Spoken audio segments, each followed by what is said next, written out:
최근에 새벽 예배 때 왜 안 보이나 했더니 오늘 또 수요 예배 특성이라고 같이 나와서 찬양하니까 나 참 좋으네요. 우리 다음 세대에서도 이렇게 수요일 날 같이 나와서 찬양하는 모습이 아름답습니다. 내년부터는 조금 두 구역씩 이렇게 불러야 될 것 같아요. 이렇게 너무 인원이 적다 보니까 좀 많은 사람들이 같이 와서 뭐 기도야 한 분이 하시겠지만 그래서 좀 찬양을 좀 보강해야 되겠다 하는 생각이 좀 듭니다. 시편 87편 다윗의 시라고 알려져 있는데요. 성경에서 다윗만큼 하나님께 대한 마음이 일관된 사람이 흔하지 않습니다. 저는 다윗의 시편뿐만 아니라 다윗의 일대기를 쭉 늘 묵상하면서 이런 사람이 과연 있을까 하는 생각을 해봐요. 우리가 닮을 사람이 있다면 그래요. 예수 그리스도 외에는 다윗을 좀 닮았으면 좋겠다 하는 생각이 듭니다. 왜냐하면 일관성이 있어요. 일관성. 목회자로서 뭐 누구를 이렇게 선호한다 이런 건 아니지만 그래도 안심이 가는 사람은 일관된 사람이, 변동이 잘 없고 한번 시작하면 끝까지 승부를 보는 사람들, 그렇게 해서 처음부터 끝까지 그 마음이 변하지 않는 사람들, 이런 사람이 교회에 많을수록 교회가 안정적이고 또 여러 가지 면에서 유익한 면이 많이 있죠. 그래서 제일 불안한 게 변동성이 많은 사람, 그래서 이랬다 저랬다 하는 사람. 또 사람들 중에서도 불안한 사람이 누구냐면 조울이 심한 사람, 좋았다가 우울했다가 좋았다가 우울했다가 이런 사람들은 물론 정신병적 요소가 있긴 하지만 또 주변에 있는 사람들 힘들게 만들어요. 그 사람에게 내가 어떻게 대해줘야 되는지, 내가 그 사람을 어떻게 상대해야 되는지에 따라서 어쩔 때는 기분 좋을 때는 말도 잘 통하다, 어쩔 때는 우울한 감이 오면 대화조차가 안 되는 사람들도 있어요. 오늘 시간이 좀 있어서 우리 동기 목사, 이 근처에서 사역하는 동기 목사와 이런저런 목회적인 이야기를 나누었는데요. 참 그런 것 같아요. 목회자의 욕심이라는 것은 성도들이 잘 성장해서 사랑만 받는 성도가 아니라 뭔가 이제 사랑을 베풀 줄 알고 사랑을 나눌 줄 알고 이렇게 성숙한 신앙이 되어가는 것이 목회자의 사명이에요. 그렇게 성도들을 훈련시키고 단단하게 만들어야 되는데 그게 뭐 생각처럼 쉽지 않아요.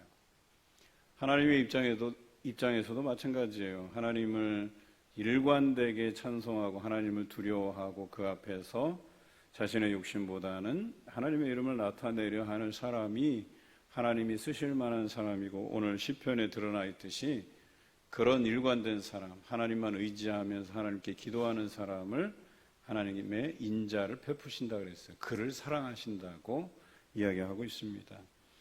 하나님의 많은 사랑을 받은 사람들 중에 바로 다윗이, 제가 평가하기로는, 물론 여러분들이 나름 평가할 때는 다를 수도 있겠는데요, 저는 다윗을 그래서 좋아합니다. 뭐 어느 목사님은 그래서 자기 이름 바꿀 때 다윗이라는 이름을 이렇게 써서 자기 이름을 부르려 했던, 그래도 또 그것이 다른 사람들에게는 또 비판의 대상이 되기도 했잖아요. 자기를 왕처럼 모셔라 뭐 이런 뜻이냐 막 이래서 또 논란이 되었던 적도 있어요. 아무튼간 다윗은 배울 만한 사람입니다. 우리가 신앙의 모델로 삼을 만한 사람임에 틀림없어요. 성경에서 다윗만큼 하나님께 대해서 일심과 전심인 사람을 찾아보기가 쉽지 않습니다. 오늘 성경에 일심이라는 단어, 전심이라는 단어가 나와요. 일심은 이제 흩어진 마음들을 하나로 모은다 이런 뜻이잖아요. 온전히 하나로 통일한다 이거예요. 오늘 여러분들의 마음은 하나님께 온전히 초점을 맞추고 계신가요?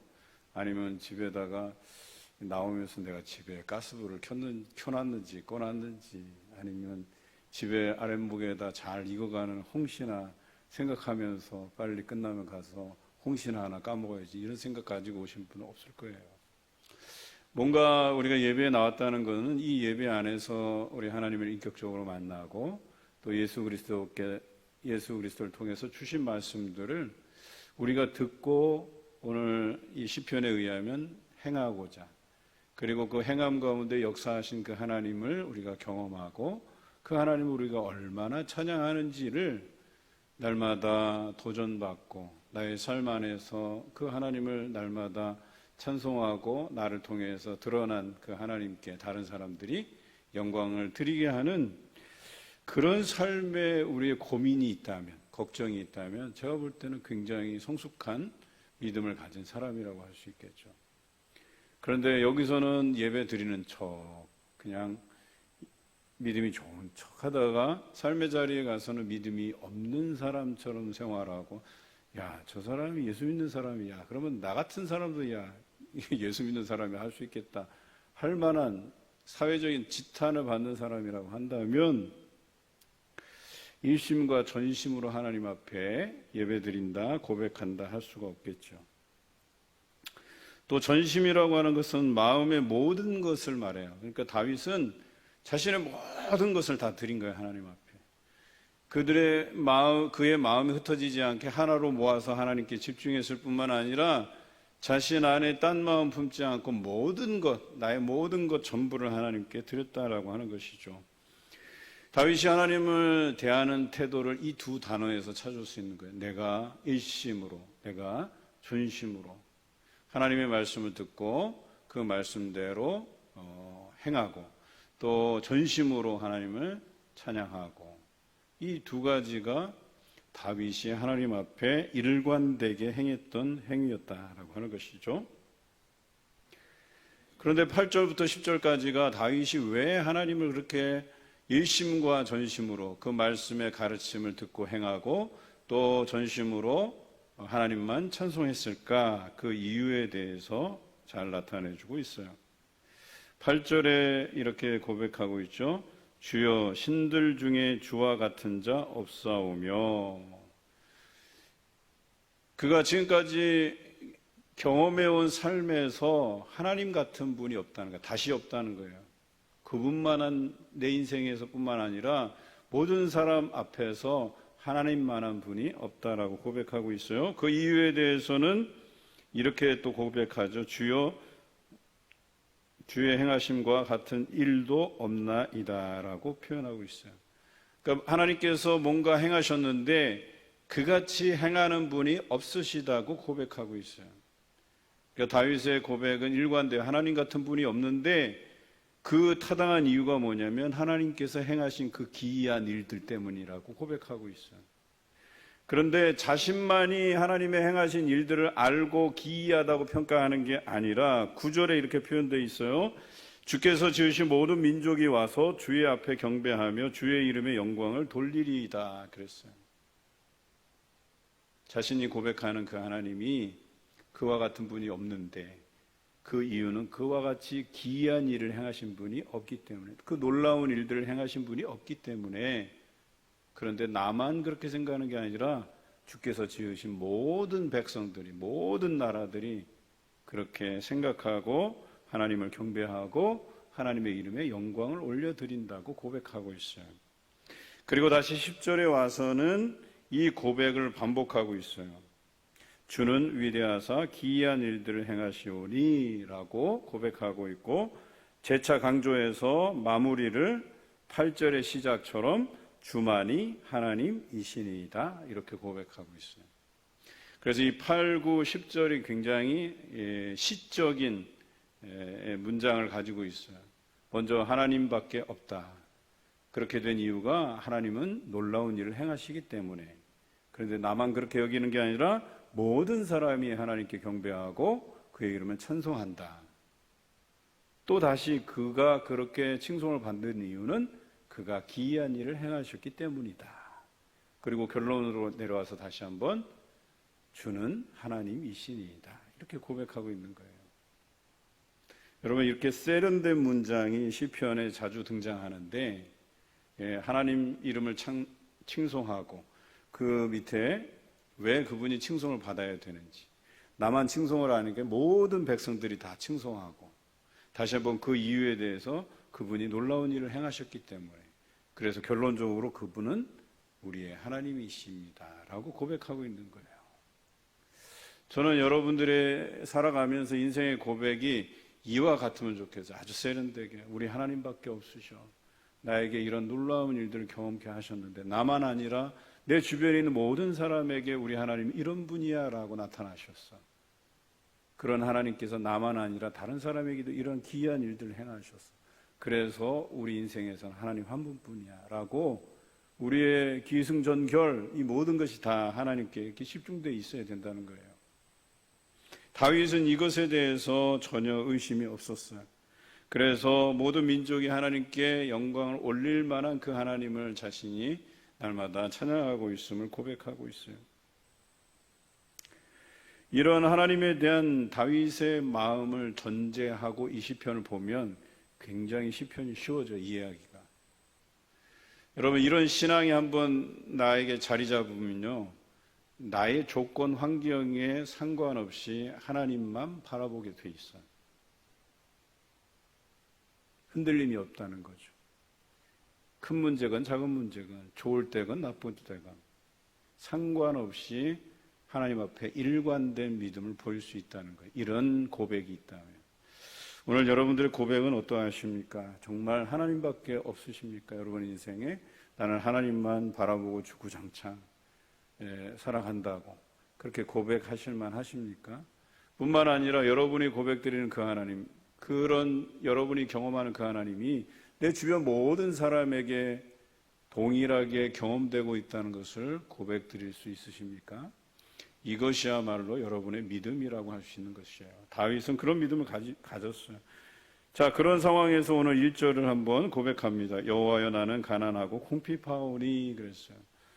얼마나 힘들면 가난하고 궁핍할까? 두 가지로 해석할 수 있어요. 하나는 정말 다윗이 가난하고 궁핍한 거예요. 힘든 거예요. 어려운 지경에 처해 있는 거예요. 두 번째 고백은 자기가 왕으로서 있지만 그래서 물질적으로는 어때요? 풍요롭고 사람들이 자신을 왕으로 대접해주고 부족할 것이 없는데 하나님 앞에 서면 나는 늘 부족한 사람입니다. 나는 늘 심령이 가난한 자입니다. 나는 늘 하나님의 도우심 없이는 살아갈 수 없는 존재입니다. 이렇게 고백하는 것, 둘 중에 하나예요. 어느 것으로 해석해도 상관이 없어요. 내가 지금 어려운 상황에 처해 있더라도 하나님 앞에 하나님 저 힘들고 외롭고 쓸쓸하고 궁핍하고 가난하고 병들고 지치고 주변에 어려운 일들로 쌓여 있고 산재해 있고 내가 도저히 피할 길이 없어서 하나님만 의지하면서 바라봅니다. 이렇게 노래로 기도를 시작해도 되고, 또는 내가 부족함 없이 하나님께서 채워주시는 것들로 풍족하게 잘 살고 어려움 없더라도 그래도 하나님 앞에서만 서면 나는 하나님 없이는 살아갈 수 없는 존재라고 고백드려도 이 시편이 해석이 돼요. 여러분은 어느 경우예요? 저는 여러분이 전자보다는 후자이길 바라요. 여러분이 누릴 거 다 누리고 하나님께서 주신 은혜대로 살면서 그렇지만 하나님 앞에만 서면 여전히 나는 하나님 도우심 없이는 살아갈 수 없는 존재입니다. 이런 고백을 드리는 여러분들 되시길 바랍니다. 사람이 자신을 위해서는 밤이 맞도록 일해요. 여러분 주변에 보면 밤새워서 일하는 사람들 보시죠. 그런데 종일토록 하나님께 부르짖으며 기도하는 사람은 잘 찾아보기 어려워요. 여러분 교회 와서 하루 종일 기도해 보셨습니까? 잘 없어요. 그런데 오늘 다윗은 3절에 내가 종일토록 주께 부르짖나이다 이렇게 고백하고 있어요. 여러분 왜 그런 줄 아세요? 다윗의 인생에게는 하나님이 자신의 인생이 전부였기 때문에 하나님을 향한 자신의 마음이 일심과 전심이라 그랬어요. 그의 일생에서 해결되지 않은 문제가 있거나 혹은 하나님의 도우심이 꼭 필요할 때나 다른 것에 눈 돌리지 않고 온전히 하나님께 종일토록 매달린 그의 모습을 보게 돼요. 그분밖에 없다는 거예요. 딴 생각할 겨를도 없이 종일토록 주께 부르짖는다 이렇게 표현하고 있어요. 이것이 2절에 보면 이 다윗의 태도를 정확히 이해할 수가 있을 거예요. 나는 경건하오니 내 영혼을 보존하소서, 내 주 하나님이여 주를 의지하는 종을 구원하소서, 이렇게 기도하고 있거든요. 자신이 어렵다고 하나님 앞에 기도하고 있어요. 그러면서 또 내가 혹시라도 어렵지 않더라도 하나님 앞에만 서면 하나님의 도우심을 받는 존재라는 걸 고백하면서 자신이 일관되게 하나님 앞에 이렇게 행하고 있다는 것을 어필해요. 그게 뭐냐면 나는 경건하오니. 그러니까 하나님 보시기에 나는 어때요? 하나님께서 주신 말씀대로 살아간다, 이런 표현이에요. 뿐만 아니라 내 주 하나님이여 주를 의지하는 종을 구원하소서 그랬어요. 자신은 다른 것 의존하지 않고 의지하지 않고 오직 하나님만 의지한다고 이렇게 고백하고 있다는 사실이죠. 그러니 이런 사람이 하나님 앞에 종일토록 부르짖는 것 어려운 일이 아니에요. 왜냐하면 늘 하나님 앞에 경건하기를 바라고 하나님의 도우심을 의지하는 사람이라면 다른 일 할 필요가 없어요. 나와서 하나님만 의지하면서 살아갈 일밖에 없어요. 왕으로서 살아가면서 자신이 업무적인 부분들이 있겠죠. 백성들을 재판하고 통치하고 전쟁을 관리하고 나라 관리하고 백성들이 어떻게 사나 살피고 등등 많은 일들이 있겠죠. 그 외에는 그가 종일토록 하나님께 부르짖는 삶을 사는 거예요. 꼭 성전에 있다고만 해서 기도하는 것이 아니라 삶의 자리에서도 날마다 하나님의 도우심을 구하는 거죠. 백성들을 측은히 여기면서 하나님, 이 백성에게 하나님의 은혜를 부어달라고 하나님의 도우심을 구하는 거죠. 전쟁이 났을 때 하나님, 이런 어려운 상황에서 우리가 이 군사의 힘을 믿지 아니하고 오직 하나님만 의지하오니 하나님께서 이 전쟁의 주관자가 되어달라고 그렇게 기도하는 게 다윗의 일생이었다는 거예요. 그래서 그가 전쟁에서 패한 바가 없고 뿐만 아니라 날마다 그 도우시는 하나님께 기도했을 때 그에게 날마다 응답하지 않은 적이 없는 그런 다윗의 일생이었다라고 하는 것이죠. 심지어는 그가 하나님 앞에 잘못했을 때에도 하나님께서는 무관심하지 않으셨어요. 그의 죄를 돌이키게 하시기 위해서 나단 선지자를 보내서 따끔하게 혼내시고 또 그거 행위에 대해서 처벌받게 하고 다시 회개하고 돌이켜서 하나님 앞에 온전히 서게끔 하셨다라고 하는 것이죠. 이것이 바로 다윗이 하나님과의 인격적인 교제가 아주 일관되게 이루어졌음을 뜻하고 있는 것 아니고 무엇이겠어요? 여러분, 하루 종일 부르짖으며 기도하기를 하는 사람들 우리 주변에 잘 없어요. 기도는 그렇다 치고, 기도는 우리가 일상생활도 해야 되니까 그렇다 치고 정말 우리는 24시간 하나님을 생각하고 있느냐라고 하는 거예요. 우리가 지쳐 잠들기 전에 오늘 꿈속에서라도 하나님 나와 만나달라고 이렇게 기도하면서 잠드십니까? 깨어나서도 또 하루를 시작하신 것에 대해서 감사드리면서 하나님께 기도하십니까? 매 순간순간마다 나와 동행해 주시는 그 하나님을 생각하면서 여러분 감사하면서 살아가십니까?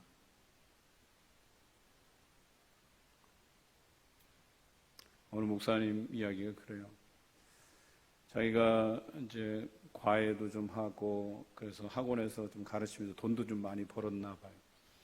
그래서 그렇게 이제 늘 풍족하게만 살다가 갑자기 이제 집안에 일이 생겨서 이제 돈이 다 빠져나가고 어렵게 이제 공부를 하면서 사역을 했던 경험을 나눠주시는데 참 자기도 이제 공부를 좀 더 하려고 하면 학비 되는 것도 참 쉽지 않고 가족 건사하기도 어려운데 성도들이 찾아와서 그런다는 거예요. 목사님한테.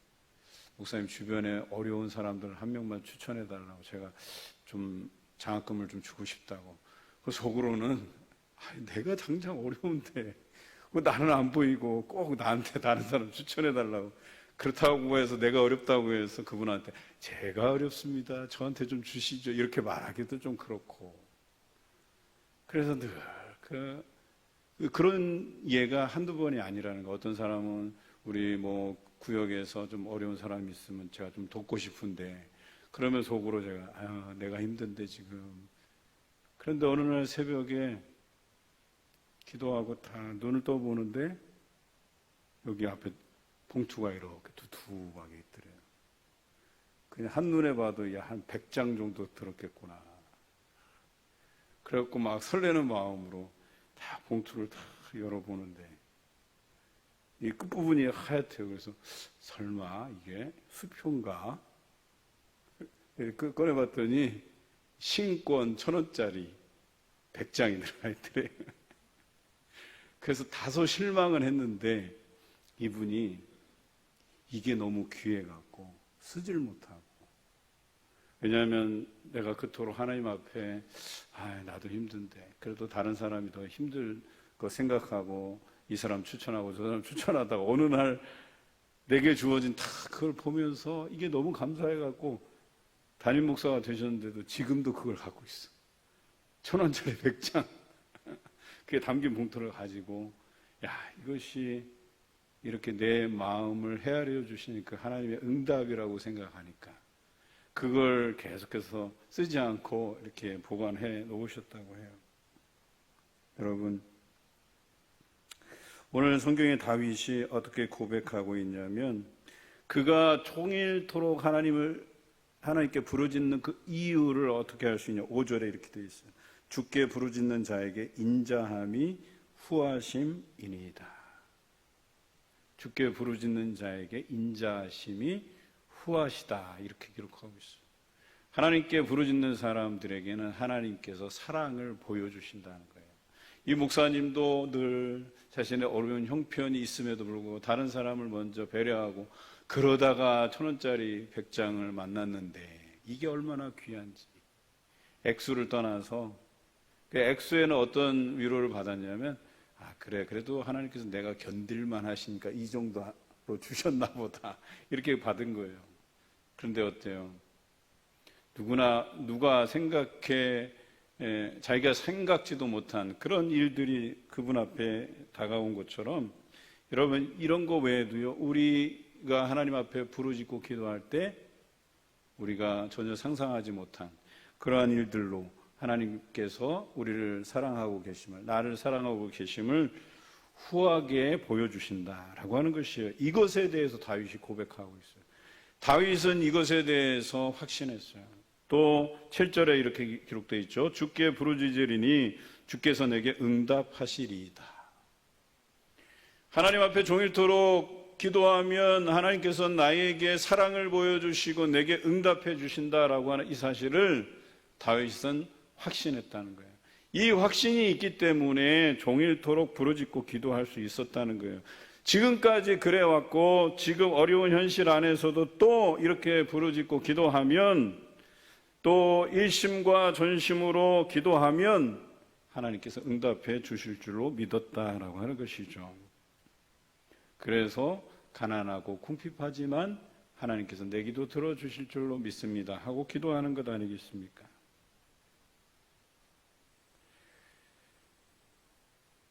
그런데 다윗은 자신에게뿐만 아니라 자신을 통해서 나타난 그 하나님의 기이하고 놀라운 일들이 주변의 모든 백성들, 모든 나라들이 알게 될 것이고 그런 하나님을 칭송하게 될 것이고 하나님의 이름에 영광을 올려드리게 될 것이라고 고백하고 있는 거예요. 여러분은 어떠십니까? 그냥 나에게 함께 해주시는 그 하나님만 경험되면 끝인가요? 하나님께서 그것을 원하시는 게 아니에요. 여러분에게 기이한 일들을 행하실 뿐만 아니라 여러분을 통해서 그 기이한 일들이 주변의 모든 사람에게 경험되고 그 기이한 일들로 인해서 그 사람들도 하나님의 이름에 경배하며 그의 이름에 영광을 돌리게 하시기 위해서 여러분들에게 행하시는 거예요. 여러분, 믿음 있게 행하세요. 저도 주변의 동료 목사님들을 만날 때마다 힘을 참 많이 얻어요. 저보다 담임 목사를 오래 하신 분들도 계세요. 오늘 만난 분은 16년이나 담임 목사로, 그분은 전도사 시절 때부터 담임 목회자로 이렇게 쭉 지내왔던 분인데, 하나님 잘 의지하라. 참 그 말이 굉장히 묵직하게 딱 들리더라고요. 잘 견디고 하나님 의지하고 마지막으로 건강관리 잘하고. 그분이 경험한 것이죠. 하나님이 함께 해주시는. 그런데 그분이 뭐 어려움을 겪지 않은 것이 아니에요. 그분도 한 담임 목사 3년 차에 원형 탈모가 생기고 한 번 쓰러졌다는 거예요. 스트레스를 너무 많이 받아서. 근데 그때 정신이 번쩍 드는 거예요. 내가 나의 어떤 목회적인 테크닉만 믿고 열심을 내면 뭔가 교회에서 뭔가 일어나겠지 하고 그 열심, 개인적인 열심으로 했는데 그렇게 쓰러지고 나서야 내가 하나님 의지해야 됐던 걸 참 어리석게 목회를 해왔구나 그 생각을 했다는 거예요. 그래서 건강 추스리는 일, 그리고 이제는 하나님께 전적으로 맡겨드리기 시작했대요. 하나님께서 응답해 주시리라 믿고, 또 성도들이 이런저런 얘기하면 그래요, 한번 기도해 봅시다 하고 정말 하나님께 내어 맡기고 기도하면 하나님께서 응답해 주시는 그런 목회를 16년 동안이나 해왔다는 거예요. 어쩌면 3, 4년으로 끝날 수 있는 목회를 그 3년의 그 스트레스로 인해서 너무 열심을 내다가 쓰러지시고 나서야 건강이 중요하고 정말 우리 하나님께 의지하는 게 중요하구나 생각하면서 16년 목회를 해오신 거예요. 얼마나 열심히 목회를 잘하는지 몰라요. 여러분 마찬가지예요. 여러분 인생에서 하나님 의지하는 그것이 중요한 것 아니겠어요? 여러분의 어떤 똑똑한 지식, 건강 이런 건 자신할 게 아니에요. 저도 한때는 건강을 자신했을 때가 있었거든요. 아무런 소용이 없더라고요. 중요한 것은 하나님께서 주신 것을 아끼고 사랑하고 그것을 통해서 하나님께 영광 드리고 날마다 하나님의 도우심을 구하고 그분께 응답받는 삶을 살아가는 것, 이것이 가장 우리에게 중요한 것이 아니고 무엇이겠습니까? 그리고 그런 여러분에게 행하시는 그 하나님의 놀라운 일들이 주변에 많이 퍼져서 봐라, 저 사람 하나님 잘 믿으니까 저런 놀라운 일들이 벌어지지 않냐 라고 할 만한, 정말 여러분이 간증할 만한 거리가 있는 그런 삶을 사시길 바랍니다. 오늘도 또 한 분이 수술을 했어요.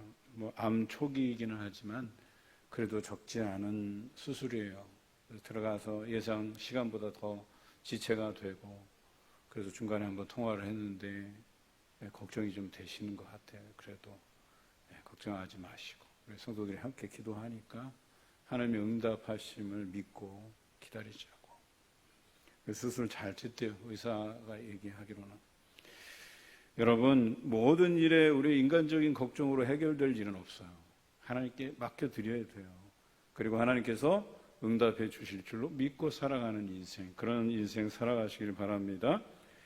자, 그 다음부터는 다윗이 어떤 것을 행해야 될 것인가가 11절부터 나와요. 11절부터 보면 그런 하나님을 향해서 자신이 이렇게 하기를 원해요. 주의 도를 내게 가르치소서. 내가 주의 진리에 행하오리니 일심으로 주의 이름을 경외하게 하소서. 일심 나왔어요. 일심으로 해야 될 게 뭐다? 하나님의 말씀을 내가 듣고 그 말씀에 가르치는 대로 행하는 것. 일심이라는 게 뭐예요? 흩어진 마음을 하나로 모으는 거라 그랬죠. 여러분들 마음이 하나님께서 우리에게 들려주신 말씀을 행하는데 집중하라는 거예요. 다윗은 그것에 내가 집중하겠노라고 하나님께 고백하고 있어요. 두 번째, 12절에 내가 전심으로 주를 찬송하고 영원토록 주의 이름의 영광을 돌리오리니. 전심으로 나왔어요. 전심으로 해야 될 게 뭐다? 주께 찬송하는 일이다. 다윗은 이 두 가지에 충실했어요. 하나는 일심으로 주께서 주신 말씀을 듣고 행하는데 마음을 모았고, 두 번째는 전심으로 하나님 이름을 찬송하는데 자신의 인생을 바친 사람이에요. 그래서 다윗의 시편이 등장하는 것 아니겠어요? 또 그가 하나님의 말씀을 듣고 행한 것이 열왕기에 기록된 것 아니겠어요? 역대기에 기록된 것 아니겠습니까? 그리고 자신이 이런 일을 행할 때에 하나님께서 다윗을 괴롭게 한 자들은 어떻게 처벌하시느냐. 14절 교만한 자, 포악한 자의 무리. 17절 나를 미워하는 그들이라고 표현된 다윗의 대적자들이죠. 이들에 대해서는 하나님께서 부끄럽게 만드신다 그랬어요. 부끄럽게 만드신다. 그리고 반드시 자신을 돕고 하나님께서 나를 위로하실 것이라고 오늘 시편이 마무리되고 있어요. 어떠십니까? 여러분, 이 다윗의 고백처럼 살고 싶지 않으십니까? 내가 하나님께 전심으로 아뢰면, 종일토록 아뢰면, 일심으로 그 가르친 말씀들을 내가 행하면 우리 하나님께서 반드시 여러분에게 인자를 베푸실 거예요. 사랑을 보여주실 거예요. 여러분이 기도하면 응답해 주실 거예요. 이 한 사실을 잊지 마시기 바랍니다. 저도 살아오면서 보니까 하나님의 응답하심이 아닌 것이 없더라고요. 물론 응답이 좀 늦게 된 것도 있어요. 오랜 기간을 거쳐서 그래서 이런 어려운 훈련의 과정을 통해서 내게 이런 은혜를 베푸셨구나 이렇게 느껴진 것들이 참 많아요. 세월이 가 보니까 알겠더라고요. 그런데 그때 당시에는 참 믿음이 흔들렸던 부끄러운 모습들이 있어요.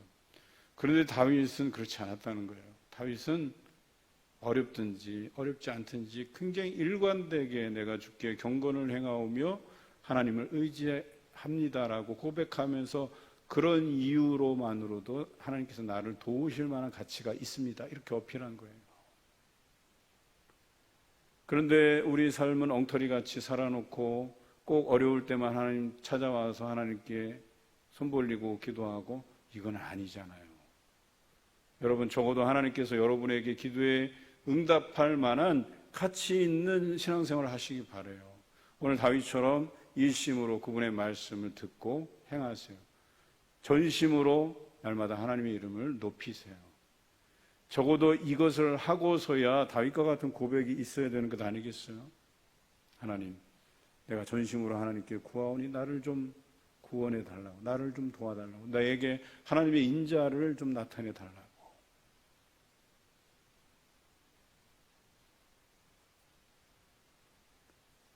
저는 여러분이 즐거이 예배드렸으면 좋겠어요. 즐거이 예배드리면서 즐거이 기도했으면 좋겠어요. 그래서 자신 있게 하나님 앞에, 하나님 이것도 응답해 주실 것이죠? 제가 좀 어려움을 겪고 있는데 하나님 이것도 잘 이겨나가게 하실 거죠? 라고 하는 이런 확신 가운데 살아가면 좋겠다라고 하는 거죠. 우리 교회 어느 집사님은 하나님의 일들에 대해서 되게 앞장서는 사람이에요. 앞장서고 자기 거 희생하고 그 희생하는 거로 다른 사람들이 주께 헌신하고 또 이런 것들을 되게 즐겨요, 이 사람은. 그리고 과감하게 하나님께서 맡기신 일들이 있으면 자기 것 내려놔서 걱정스러운데 또 하나님께서 더 좋은 곳으로 예비해 주시고 또 그 가운데 어려움을 겪는 일들이 발생해도 그 하나님 의지하고 믿고 힘들어도 견디다 보니까 또 상황을 하나님께서 반전시켜서 좋은 관계로 유지해 주시고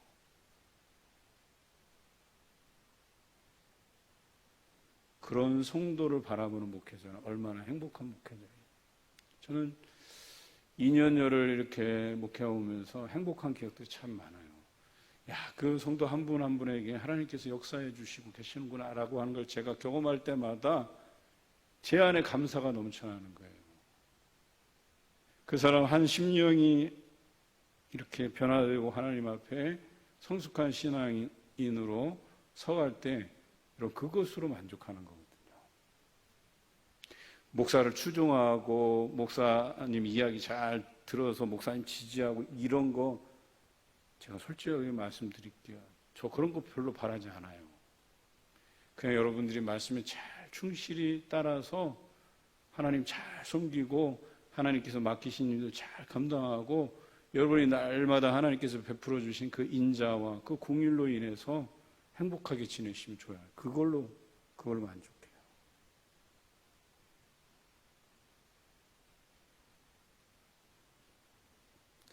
그래도 감사한 것은 제가 행복한 목회자구나라고 하는 것을 날마다 경험해요. 다른 분들하고 이야기하다 보면 알아요. 다른 목회자들하고 얼마 전 또 우리 선우 선배님을 이렇게 만나러 갔는데 참 그 선배님들이 학부 시절에 대단했던 선배들이에요.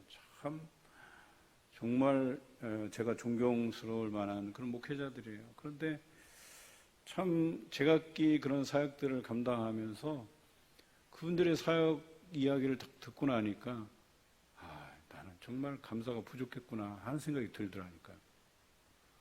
그분의 그 목회의 여정을 보면 참 힘들고 그런 고난 가운데 하나님께서 늘 동행해 주시고 이겨간 그 과정을 보니까 저는 그냥 너무나도 순탄하게 걸어온 길이더라고요. 그분들을 뵈니까 불평을 못 하겠어요. 오히려 내가 더 하나님께 감사하면서 살아야 되겠구나 하는 생각이 더 강해요. 여러분 주변을 한번 들여다보시기 바라요. 우리 교회도요, 제가 알고 있기로는 너무나도 어려운 상황에 놓여 있는 분들이 계셔요. 신라 같은 희망 하나 가지고 딱 그 하나님 붙들고 어찌할 줄 몰라서 사람들 눈 피해서 몰래 교회 와서 기도하는 성도가 있어요. 제가 그 형편을 아는데 목회자로서 그걸 도와주지 못하고 그냥 기도로밖에 도와줄 길이 없는 건데 저렇게 그런 희망 하나 붙들고 기도하고 계시는구나. 여러분 감사하셔야 돼요. 이런 사소한 거 가지고 여러분 불평불만할 때가 아니에요. 오늘 다윗은 자신이 그 어떤 풍족한 위치에 있었더라도 항상 하나님 앞에만 서면 하나님의 도우심을 구하여야 되는 존재임을 고백해낸 것처럼, 또 어려운 상황에서도 그런 하나님께 의지했던 것처럼 여러분 살아가시면서 사소한 것뿐만 아니라 그 모든 일상에서 전심으로 일심으로 하나님 찬송하고 하나님의 가르침에 그 말씀을 듣고 행하시는 여러분 되시길 주님의 이름으로 기원합니다.